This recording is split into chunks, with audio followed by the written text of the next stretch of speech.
This video is going to be a review of the greatest common factor, how we can find the greatest common factor of two numbers, and then how we can use that to help us simplify fractions to their simplest form. Okay, so first let's remind ourselves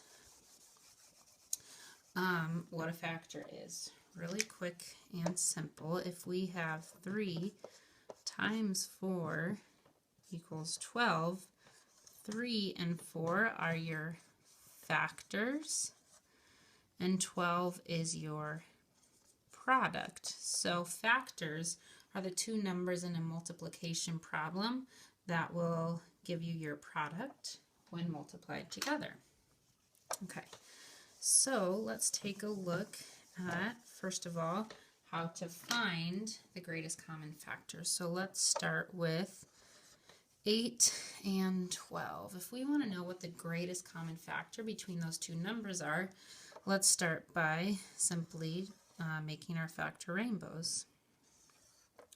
So we know for all of our factor rainbows, they'll always start with 1 and the number itself. So 1 times 8 will give us 8. 2 times 4 will give us 8. 3 is not a factor of 8. And then we already have 4 as a factor, so our factor rainbow for 8 is complete. Let's go to 12. 1 times 12. 2 times 6. 3 times 4. And then we already have 4 as a factor, so this factor rainbow for 12 is completed. Now let's look for the greatest common factor, meaning the largest number that is a factor of both 8 and 12. Okay, so 1, of course, is a factor of both of them. 2 is a factor of both 8 and 12. 3 is only a factor of 12. 4, however, is a factor of 8 and 12.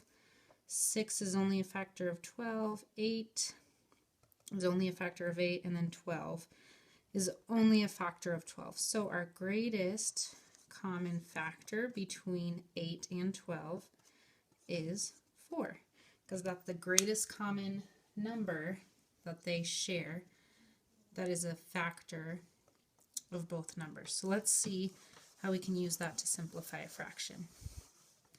First of all, let's remember that when we simplify fractions, that's another way to say we're composing larger fractions. Okay, so if I have 8 twelfths, let's make twelfths by, I'll just split this in half here and then do 1, 2, 3, 4, 5. Okay, so 8 twelfths would look like that. Just by looking at this, I can see I can probably compose a larger fraction by grouping these, and that would give me 2 shaded parts out of 3 total. So my simplified fraction would be 2/3.